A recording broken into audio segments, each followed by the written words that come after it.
This is episode number 266 of the InnerFight podcast. Welcome to another show. Big shout out to our show sponsors, Smith Street Paleo. Remember, hop over to iTunes, rate and review the podcast, and we will send you a goodie bag from Smith Street Paleo. Loads of stuff to keep your sweet cravings away. This show, number 266, I'm joined by two very special gentlemen from the world of rugby. Tom Burwell and Christian Lewis-Pratt join me in this show to talk all things rugby and everything that you could expect from the Dubai Rugby Sevens this weekend, and also why you should get involved in this fantastic shortened version of the game. Let's jump right in. It is the time of year, it's the Dubai Sevens, and who better to be joined by Tom Boyle, your Sevens legend. Marcus, how are you? Very fine, mate. After all the shows you've listened to, you're final here. I've got my podcast voice on. Fantastic. It's a pleasure to hear it. I'm very excited to hear your podcast voice. Yeah, it's rather gravelly. A little bit. Mate, welcome to Dubai and welcome back to the Dubai Sevens. Thanks very much. Really pleased to be back in the Emirates. Looking forward to a big weekend. Looking forward to an exciting weekend. World Series, first stop on the World Series post the Olympics. So it's yeah, gonna be a big it should one. be interesting. We'll dive into that later. Who else to give us some good commentary on that, though? Former England player Christian Lewis-Pratt. Mate, back in Dubai after you played here for England. Did you ever win the competition here? I did. I made my debut here in 2011 and won it that year, yeah. Did? On debut? On debut. What did you have to do as a forfeit? Not a lot. I got away pretty lightly. We were flying to PE the day after, so really? Yeah, pretty lightly. We actually had the England boys in yesterday. They're flying out on Monday. They near on broke our sound system, but is it what is it? Because I remember when we first were playing in the same tournament as England in Dubai, probably back in 2003. We were in a changing room with them. The loudest music. Like, I think we're just very, very English, and we try and make up for that by putting on tunes that resemble something other than being very English. So you'll see a lot of rap music, so much, a lot of trance, yeah. Anything to sort of convince the opposition we're more frightening or more aggressive than we are. But it's. I mean, I experienced it in 2003, and then obviously when I sort of got friendly with a close friend of ours, Chris Cracknell, sort of like when we were at the new ground, it was still going on. I said, mate, he's like, this is awesome. I'm like, yeah, but mate, and that's because he can only hear out of one ear. That's the problem. Yeah, so to him, it's like, what are you talking about? Yeah, they came in yesterday and nearly blew up the system. Nice. Tom, your team give us a little bit of background on what you do and why you have a team here, because I think that gives us some context. Yeah, sure.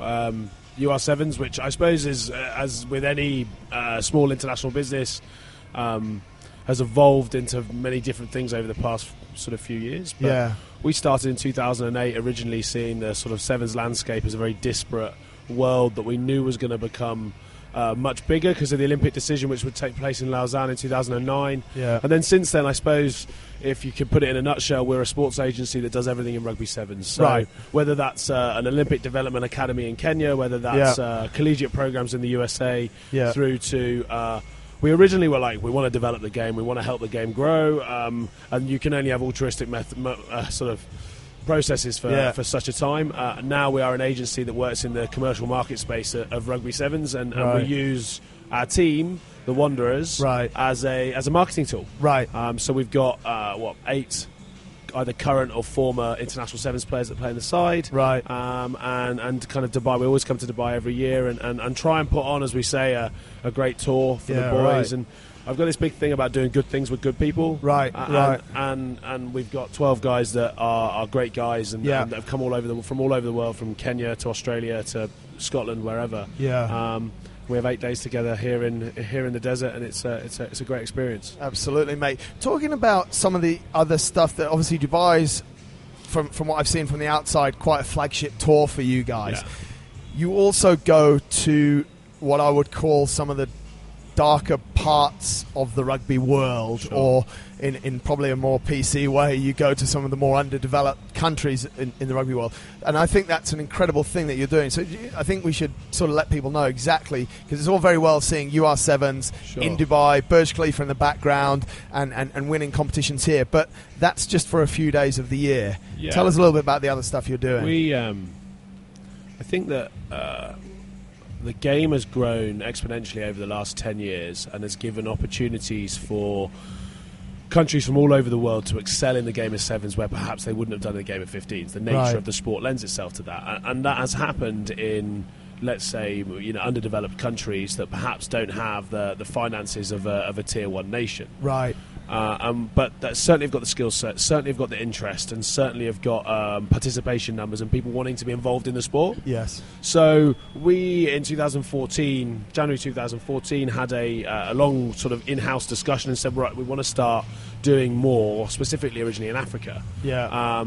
Which then resulted in a 12,000 kilometre tour around Kenya with short one with a group of Western coaches. Yeah. That we flew in from America, South Africa, and from the UK. Right. And then in 2015, that evolved into something more, where we went into multiple countries in East Africa. Right. And educated a number of guys that we thought would be great coaches, and they now deliver that program for us full-time in Kenya. Wow. So the best way to kind of say it is that we have funded externally from that country rugby development officers, and they're doing a great job themselves in those countries. Yeah. And we've just been able to give a little bit of knowledge, but also we've been able to create some jobs, and we've been able to change a few lives, and more kids are playing the game because of that. So Incredible. We now don't do the tours, but we now externally manage those Kenyan guys that are delivering the programs for us. Mate, you touched on something before, and I want, Christian, you to go through this. Sevens, obviously the short game. For those that don't know, mate,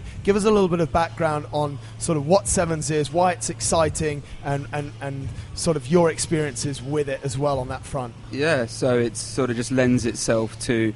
The way I describe it is, if you like rugby but don't like watching 80 minutes, watch sevens. Because it's 14 minutes a game, 7 minutes each half.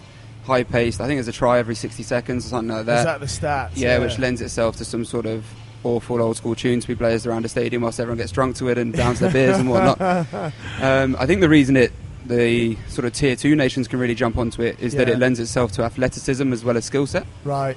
So your Kenyas and sort of other nations, and USA now are seeing a lot of good benefits because they have just wonderfully athletic individuals playing the game. Right. So it's sort of... whereas I guess rugby traditionally has been very traditional, but now we're seeing like the likes of the States who have guys that can run super fast.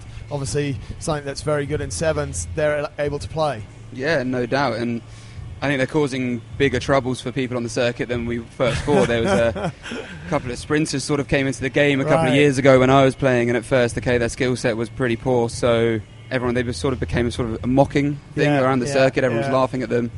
2 years later, they were running around me. Yeah. So I was no longer laughing, and I think that's brilliant because it means that you saw it in Rio. It is a sport that can sort of be viewed by so many different people and played by so many different people. Absolutely. And I think that's a super exciting thing, especially if you can go sort of cross-code in your sport. If you can be a fantastic athlete, but it hasn't gone your way in another sport, and someone's willing to develop you to play rugby sevens, then that's an amazing opportunity. What was your sort of entry into rugby sevens? Because obviously through schools, it's almost quite counterintuitive, isn't it? Because, well, when I was at school, which is quite a long time ago, but the game of 15s was the game, and the shortened version was played, but it was sort of played at the end of the season as something fun. What was your entry into it? You're obviously slightly younger than I am.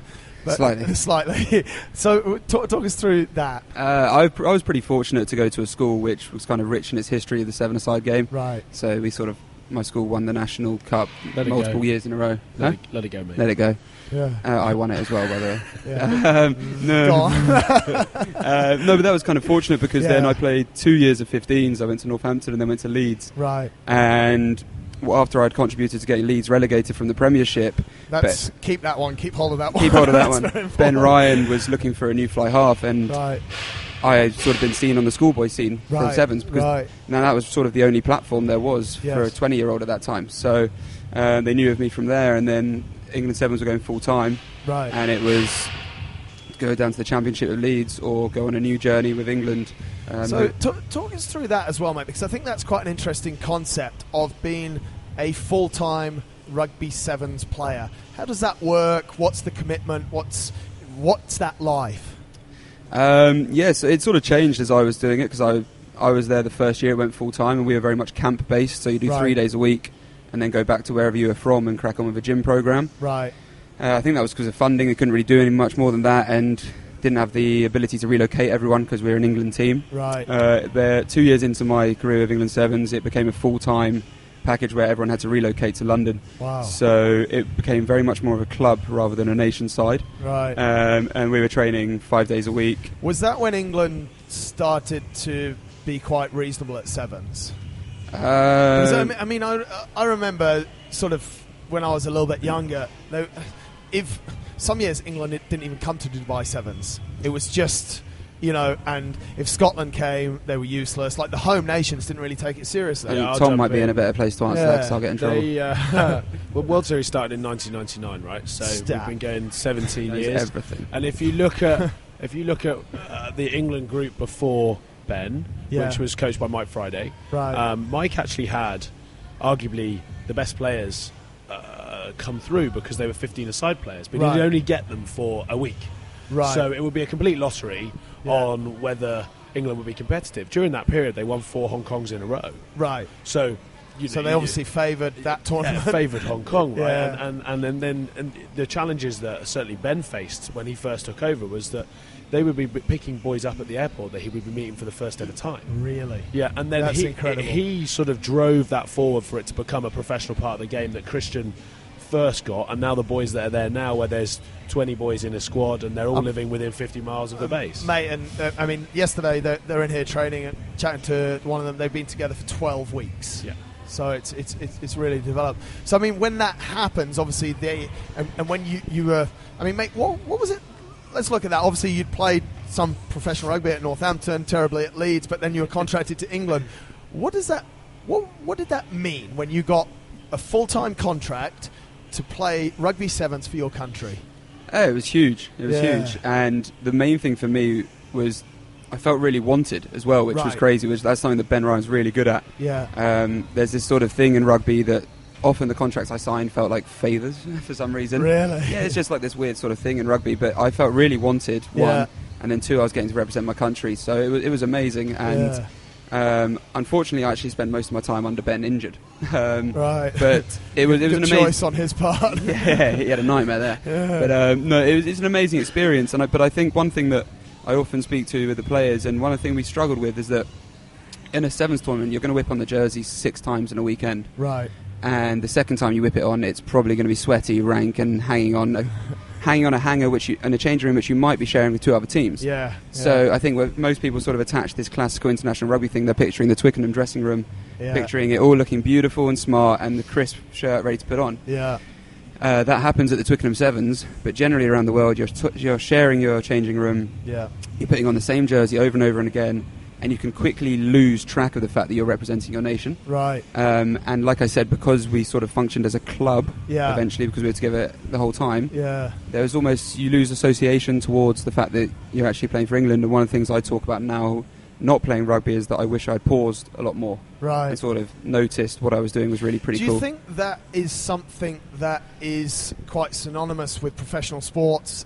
And professional sports people, once they're outside of the game, they sort of look back and go, actually, those were very special times, and maybe. But would you have done stuff different, mate, or is that just the process? I think the reason I didn't stop is because I was always very motivated. Yeah. And I was never really happy with what I was achieving. Yeah. And the one thing I could go back and change would be to sort of notice that some of the stuff I was achieving was pretty great. Yeah. And spending time to appreciate that and enjoy that. I mean, to win Dubai Sevens as your first tournament, okay, it's not Hong Kong, it's not the Olympics, but I think because it's been one of the tournaments that's kicked it off every year except last year, didn't they start at the Gold Coast last year or the year before? Yeah, it's pretty much the opening. So it's the opening big one of the year anyway. It's the first one that all eyes are on. Yeah. What else sort of stays in your mind? What other victories stay in your mind, mate? We won the Wellington Sevens in New Zealand in 2013. And that's probably my fondest memory of the whole thing. Yeah, I saw that on your really recent Instagram feed. It was like 10 posts back. I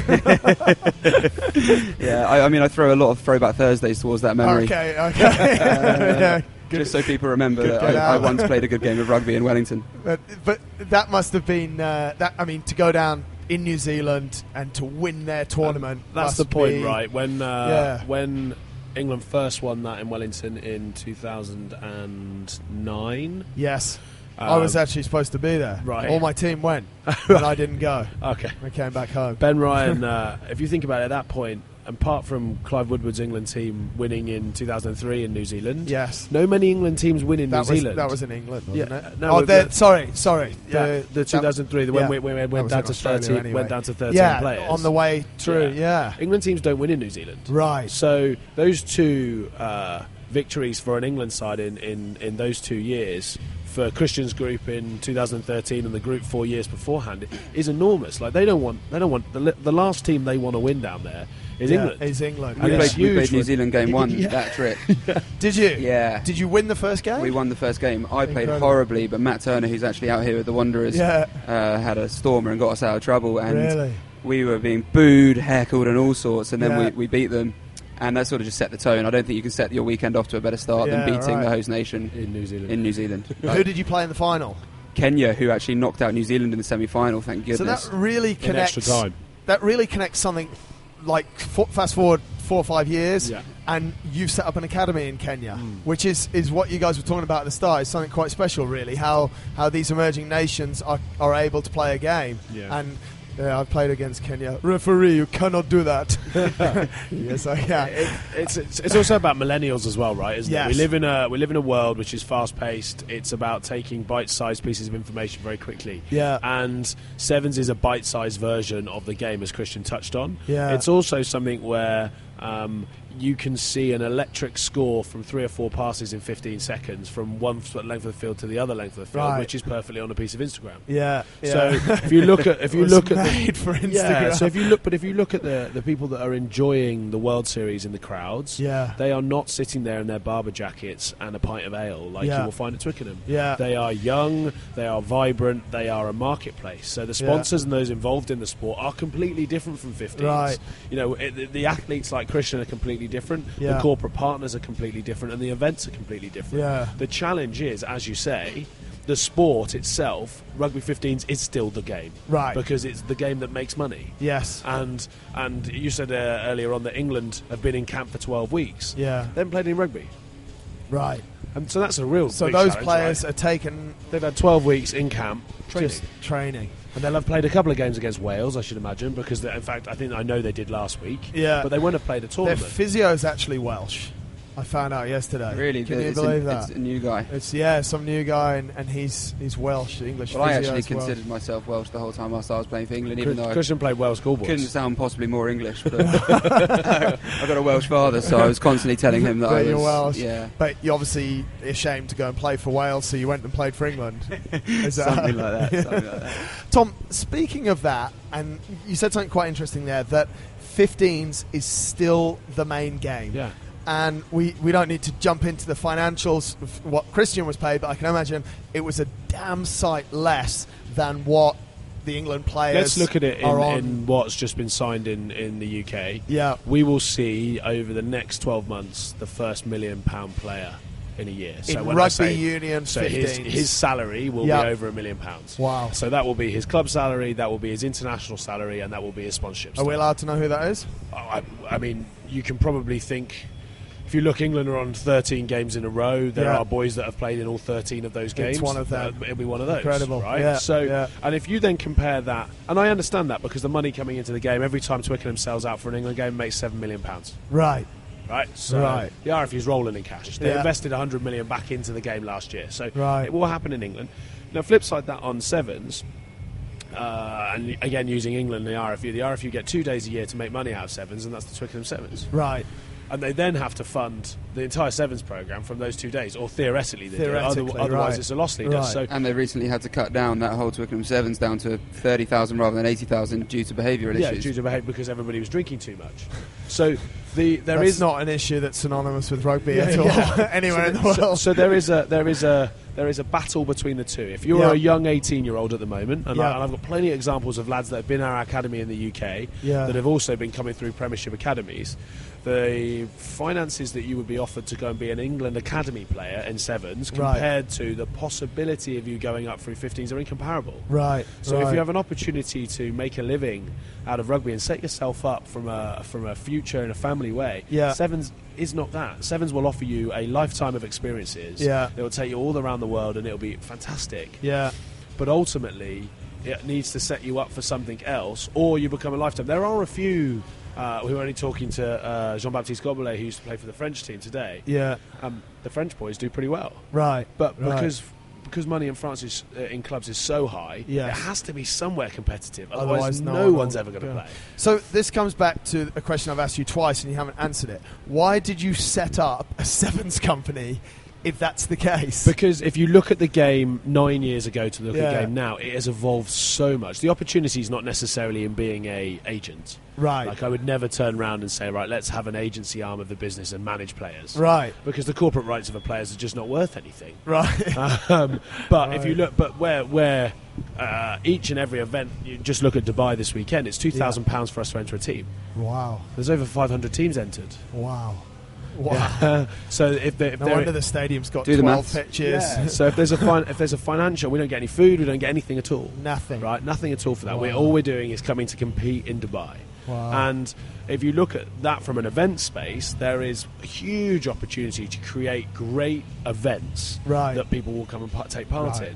So that was the space we originally were looking at, and the media rights, etc., etc. And we've grown into something probably a bit more altruistic and have gone down different avenues and looked at sports space a little bit differently. But look, I'm sure anybody listening that is in small businesses, we've also fought battles in trying to find ways to monetize what is the biggest sevens brand in the world. We have the most visited sevens website in the world. And it's that's up there with a lot of the rugby 15s websites in its numbers.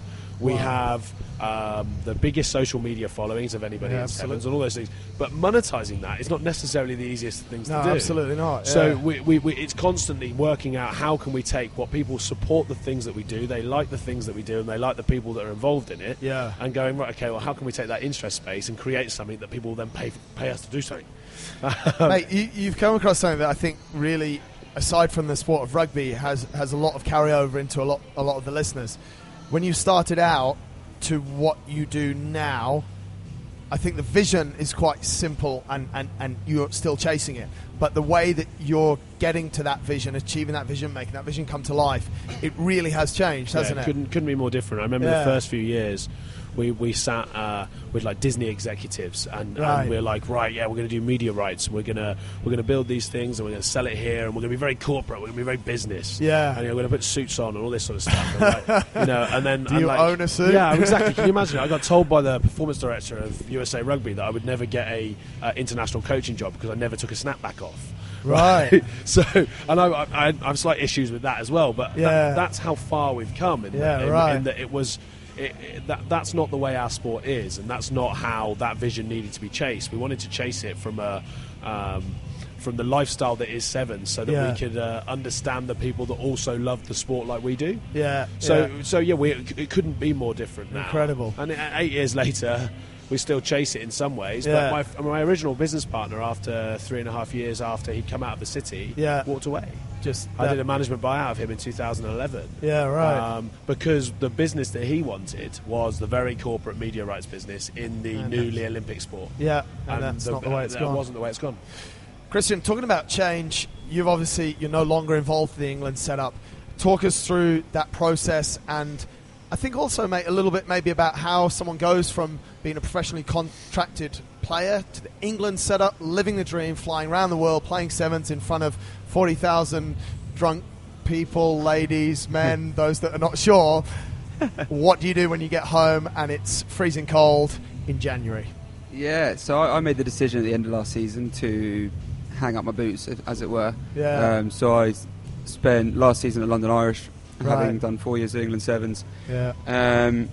And mainly there's two reasons. One was I was no longer feeling fulfilled in doing what I was doing.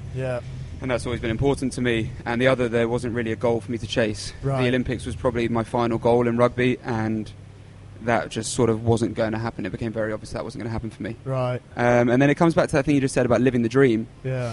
I'd constantly go and see my friends, and they'd be like, "Still living the dream? How's it going?" And I'd lie almost and be like, "Yeah, man, it's amazing." But it just definitely wasn't a dream for me at that point. You know, It was my dream, and it isn't my dream anymore. My dream is to constantly push myself to be the best I can be, but it was no longer at rugby. It was towards something else. You know, so I was beginning to sort of sacrifice what I thought others wanted from me to as opposed to what I wanted from myself. Right. So I made the decision to move away, and it wasn't an easy decision. But I was at a point in my career where it's either another 5 years or now. Right.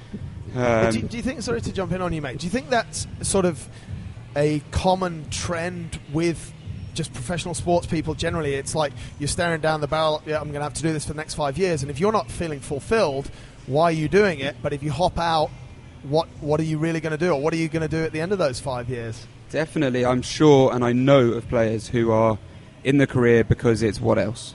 And really?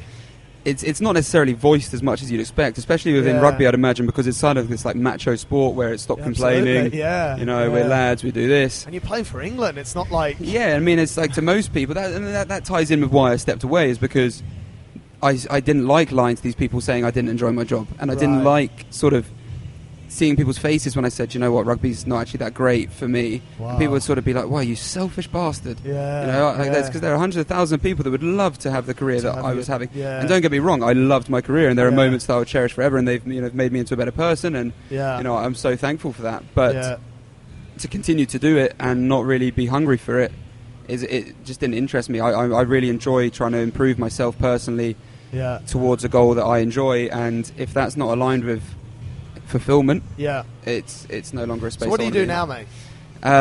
Good question. I'm just still sort of trying to finalise. No, about 2 months ago I launched a website called reachandbeyond.com. Right. There's a plug. And that's sort of talking about all like lifestyle and health, so nutrition. I'm a massive geek about the gut health because I had my own gut troubles as a rugby player. Right. I talk about movement, habits, and anything basically I believe has improved my lifestyle or could improve my lifestyle, and two, help others improve theirs. And I sort of create content, be it video or written, at the aim of educating or encouraging other people. Talk about encouragement. I strongly encourage anyone listening to hop over to your website. Thank you. What's the URL, mate? It's reachandbeyond.com. Reachandbeyond.com. You'll find it right there. I found it there last night. 9-minute YouTube video about sugar that every single person should watch. It's very, there's absolutely no BS in it. Mate, I think that's a very good start to what you're doing. Cheers, man. I think actually not being able to BS is something that got me in trouble in my rugby career. Really? As Tom would be able to vouch for. I've always struggled to bite my tongue on things, and now I've got a platform where I no longer have to. But how's the feedback on that? Do you know what? The feedback on that sugar video has been great. Good. It's actually, ironically, I sort of talk about the amount of sugar in a naked smoothie. And I went around to my girlfriend's house sort of 2 days after I released that video, and her mum was like, "Oh, Christian, you're going to help me with my health. I'm doing really well. I'm having one of these naked smoothies a day." And she rips out like a 2-litre bottle of it. Just one a day? I was like, "What, one a day?" And I was like, "Debbie, I think you should just go and watch my latest YouTube video." Really? But it's not, I don't want to I try not to put anyone off sort of the health world. It's all, because there is a massive stigma attached to those who are healthy and those who aren't. Yes. All I'm sort of trying to do is this is the stuff I find interesting. Yes. This is the stuff that's helped me.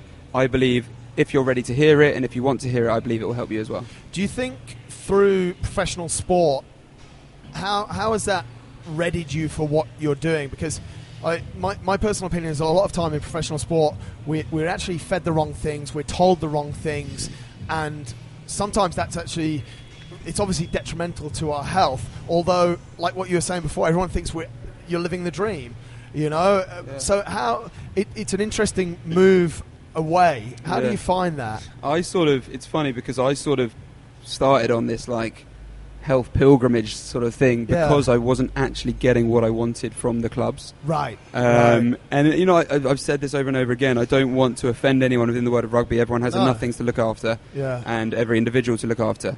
But it's particularly when I was sort of suffering with some gut health issues, I'd be lining up to run out in front of 60,000 people, and the thing I was thinking about was, God, is there a toilet nearby? Not what was the tactic of the kickoff? No, you know what I mean? Exactly. And And I sort of started to explore that, and I realised that really no one really knew what was going on. And I was just being pointed towards medication, I was being written prescriptions, and alongside this I was kind of developing a slight habit for taking anti-inflammatory drugs the whole time to fix my body. Wow. And I mean, it's not like I didn't have a drug habit or anything, but like everything was pointing towards prescriptions. Yeah. And then I was looking at the food we were eating, and eventually I sort of got tired of asking people for their help, and I just thought, I'm going to go and do it myself. Yeah. And these people were really supportive, they just didn't have what I was after in terms of the knowledge or whatever, so I just went chasing it myself and sort of realised that having spent most of my school career not caring or studying at all, I was suddenly loving studying and becoming a bit of a geek. Wow, I think you found something special, mate, and I think people really should hop over to the site and check it out, because I think it'll be a good journey. Jumping a little bit back to sevens, Tom, this is your challenge. Sure. Someone listening has no idea what Dubai Sevens is this weekend. Sure. Give it to them in 30 seconds. 40, Come on, mate. I want 40 kilometres down the Line Road. I want stats. I want gruesome stuff. I want the whole thing. Because, mate, you are... And the reason why I think you're actually quite good at this, I'm speaking so that you have time to think. Sure. So if you're not listening to what I'm saying, I'm absolutely fine with that. But, mate, you are an absolute advocate of sevens, and you have some unbelievable stats. Yeah. You've been... I don't know how many times you've been at a rugby sevens tournament. Sure. I think it's something that everyone should go to once in their life and make a adult decision whether they go back. Definitely don't take your children or your mum, because that would be a bad thing. Anyway, I won't speak. Mate, give us a 30 seconds, a minute about rugby sevens and this weekend in Dubai. Most recent Olympic sport, 2016, Fiji's first ever medal in any form of Olympic sports, won by 13 incredible Fijian guys with 2 English coaches. Current World Series champion from a Pacific island, where they will battle against the superpower of England with £100 million. Wow. New Zealand have won 12 World Series in the past 17 years. South Africa have come second in the last 3 years. Right. The superpowers of the game in 15s are not the superpowers, or not the only superpowers in the game of sevens, as we saw from as Christian Kenya, touched on. 45,000 people singing along to every song that you've heard in the last 30 years. In the South Stand in Hong Kong, you've got all sorts of things going on, and in Dubai you've got your own version of that. In Dubai, in the DHL stand, it's incredible. There are over 5,000 people playing in different sevens tournaments across all of the leagues up in Dubai. There are 8 fields. There's netball going on, there's soccer going on, and then there is arguably the fastest paced Olympic sport that you can find, and going into over 100 million TVs in over 100 countries. It's an enormous sport played by enormous men doing incredible athletic feats. When you think that it is running for 14 minutes, done so average kilometres covered by a player in a game of sevens, about 3.5, right? 3, I think. Around 3. And how long in a game of sevens is the ball in play for? It's 14 minutes, 7 minutes each half. Approximately how long is the ball actually in play for, Colin? They've actually just bought a load of the new rules in to make it in play even more. Really? So it's now got to be back in play after a certain period of time from a line out. It's got to be back in play. So what they've done is they've made the breaks even less. Right. So I think this year we'll see that the ball in play will be even more so than it's ever been. Interestingly enough, finals were always 10 minutes each way. Yep. As of 2017, they are no longer 10 minutes each way. Wow. They are 7 minutes each way due to the injury record of second half of cup finals. Wow, that's very cool. So the union are trying to, the Federation Union of Rugby are trying to make it more player friendly. Is that player friendly, and also weirdly, it's the only sport in the world where the worst game of the tournament was the final. Right. Because you basically play 5 games, you're absolutely exhausted over a 2-day period, and then you go play a longer game. Yeah. Which kind of makes no sense. And so you'll try and just fill all those minutes with anything you can other than rugby as well. And all this or stuff. literally, I've been in the tunnel next to New Zealand about to play a final, and we've sort of been subtly having discussions of let's keep the first half slow. Really? Mate, I want to come back to a couple of those experiences, because I think there'll be good stuff there. Tom, that was very good. You've definitely done that before. Keep that one, use it again. But mate, I think something that screams out to me from that, and I want to ask you this question. Yeah. There's a lot of people that know rugby for the bad things and for the thugs and for this and that. I think when people see a game of rugby sevens, for everything you said, people moving at high speeds, big guys, they love it straight away. Yeah, for me, are you talking listening? I know that our sort of relationships have been based on sort of health and the great things that you guys do here. Yeah. But for me, the reason why I fell in love with it, and I know why so many people around the world have fell in love with it, it's a lot more synonymous with fitness, athleticism, that side of sport, rather than 16 men having a scrum. Right. So it's again very much more millennial. Like Christian will talk about the fact that the food eaten by a 15-a-side player, where it's just try and get as many calories on as possible to get as big as possible, over a sevens player, which is I've got to be as fit as possible, as powerful and efficient within my weight range, and also be fast and also be able to cover 3 kilometres. The athlete is a completely different athlete. So I think you can just flick it on, switch on, and you don't have to worry about confusing scrums or line-outs. You just watch the game and go, wow, this is really fast and fun to watch. The big challenge is it fun to watch for 11 hours a day, which is basically how long it is. So the challenge for the governing bodies is to create enough other things around it that means that you can dip in for an hour. Heineken. I mean, but as we talked about before, it's gone from 80,000 to 30,000 at Twickenham because it had become all about the Heineken. So you've got to find a nice sort of balance between having the odd Heineken and enjoying the rugby. It's a massive issue, isn't it? Because we've just spoken about how beneficial Sevens is at promoting rugby as a game for the lower tier nations. But realistically, if you pay to go to watch 11 hours of rugby, are you going to watch the game between Portugal and whoever? You're not. You're going to think, right, we'll run to the bar in that game. And because who can watch 11 hours straight? You can't. And I'm guilty of it. When I watch the tournaments, I'll sort of. Tom might be able to, but I'll sort of earmark the big ones, and I'll watch those. And whilst I appreciate there's amazing things going on for these lesser nations, I won't watch their games. Mate, what you just said about New Zealand, England in the final, in the tunnel, saying, lads, let's keep it easy. There must have been some quite surreal, humorous moments in your England career. Can you give us another example? I'll drag Kenya into it again. We were about to play Kenya in the World Cup semi-final, and it was the worst conditions I've ever played in. It was, your feet were underwater. It was just thunderbolt, lightning. It was everything that you don't want to play rugby in an 80,000 seater stadium in Moscow with probably 1,000 people watching. It was quite a soulless experience for my first ever World Cup and final ever World Cup. But we're waiting to go. Your last win in the World Cup, that game as well. That was your last win in the World Cup. That was my last win in the World Cup. So we played the semi-final and we're lining up, and Kenya are sort of big, intimidating dudes, and they're sort of shouting, chanting, and I'm like, oh god, it's gonna be tough. And I look down at their shoes and I realise they're all wearing tiny mould studs on their boots. We've all been spending the last 20 minutes screwing in long studs, and I've never worn long studs in my life, but I've started screwing in these long things, and all of us just sort of start smiling. And lo and behold, Kenya was slipping up all over the place on the field, and you guys won. And we won, and then we won't talk about the final. Mate, one of the and say what you want here, or just don't answer the question, but I would imagine that growing up in rugby and being keen on sport, you had a dream of playing for England. You probably also had an idea or a dream of what it would actually be like. What was your biggest disappointment? Something that you just thought would come with professional sport, with playing for your country. I mean, it's England, it's passion, it's everything, and you were just completely disappointed with it. I think that what a lot of people...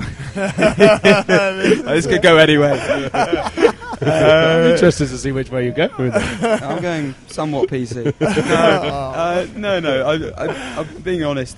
I think, really, once the final whistle's gone and the next tournament happens, no one cares. Really? No one cares. Really? Like, it's still a professional game. You're getting paid. You can say you care about the rose all you want, but number one, you care about your paycheck, and you care about going home and looking after your family or whatever it is. Really? And, and that's the world it is. So you'd throw someone else under the bus to be on the pitch. And realistically, the fans, they see 7 white shirts on that field. Yes. And whilst I've got a very long name across the back of mine, they won't remember it. Did your name fit on, or did you have that just special about? They dropped the hyphen, I think. But they won't remember that name. They'll remember the Dubai 2011 we won. Yes. But they won't remember, that guy. So I felt I didn't. So basically, you go from school, say, where it's everything. Yes. And everyone cares a lot about you because you're not paid to do anything. And then you go into a professional environment where money starts exchanging hands, and it becomes far more about the money than anything. Not necessarily, and it wasn't certainly. I'm not trying to sound like an angel, but it wasn't that for me. Yeah. But you realise that you are just another number in a cog in a system, and so again, that goes back to I wish I'd sort of taken more pride in those moments whilst they were there. Speaking about the moments, mate, I'm sure for the bad, for the humorous, there were some absolute memories that stay with you. What would you say is the proudest moment playing for England? I think, mate, there was. It's quite sentimental and sweet, but my that Dubai debut was. How old were you? I was 19 or 20. I'm not sure. So still quite young. And realistically, I didn't have the biggest say on that tournament as opposed to some of my teammates. I was coming off the bench. Yeah.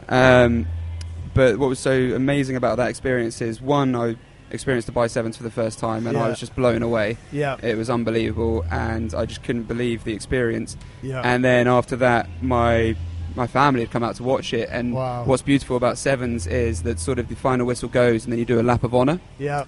And so you're going round and sort of, for the first time in my life, being treated like somewhat of a celebrity, so that's kind of cool for a 19, 20-year-old. Very cool, but then you go around, and in amongst all those people was my mum and my stepdad. Wow. And, to be able to give them a hug in amongst all of that, having just achieved probably my biggest accomplishment in sport thus far, but to enjoy it whilst immersed in all of that. It must have been amazing. That was pretty cool, and I know it was a very special moment for my mum as well, so that was really cool. Very cool, mate. Tom, to wrap up. Sure. 5 years down the line, we're three sat here. Yeah. You'll probably have more grey hair than I'll have. But you actually appear to be getting younger. Your biceps will always be a lot bigger than mine. Yeah, you're actually in better shape than when you played rugby. So I know. It's actually true. I'm about 8 kilos lighter as well. It's a joke. But anyway, and your lid is a lot better. No. No? Mate, no. What will the game of rugby sevens be in 5 years' time, mate? It's come, and we've, in this short show, we've only been able to give people a lot of experience from you guys and a little taste of it, but we know it's developed. Where will it go? So I'm most excited for this period now between the two Olympics. Yeah. So if you look, we've just had Rio, we've got Tokyo in 2020. Yeah. In about a year's time, we'll find out whether we're into the next Olympics after that. Right. Which, let's say, I hope so. Let's say that's LA in 2024. Yeah. Right. So you then got an American one coming through. Wow. So in 2 years' time, we're now going to go through this growth period where it was an Olympic sport. We know it's an Olympic sport. It was seen in the Olympics. Yeah. We're now building to another Olympics. Yeah. It's no fluffy talk about we're going to be an Olympic sport. Right. So now we'll see participation numbers grow. Yep. We'll see more girls play in the sport. We'll see more tournaments played where girls and boys come together.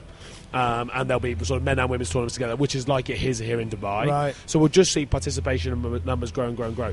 Big thing is Asia and Tokyo. It'll take off in that Olympics in there. So Really? we'll see it again in other areas which are not as competitive in the 15s game. Yep. Will it change that much in New Zealand, Australia, South Africa, and England? Probably not that much. Right. The behemoth that is 15s will always kind of outshine sevens. But Yes. will we see more and more sides be competitive? Will we see 15 nations, and on that day at the moment there's probably there's top 4 and then there's 5 more that could win a tournament. Right. There is every chance we could be facing in 5 years' time top 5 or 6, and then the rest of the 16 teams could win a tournament on any given day. So it's going to get and strong. how many sports can you talk about? You look at Grand Prix, which moves around the thing. Yeah. Basically, there's 3 or 4 guys that can win a Grand Prix at any one time. Yeah. We could very much get to a stage in that the 2018 World Cup in San Francisco when 24 sides will qualify. Right. If you ask me now who will win that, and I know you're going to ask me that about Dubai in a minute, probably, but who will win that? And you can quite honestly say, I don't know. You're right.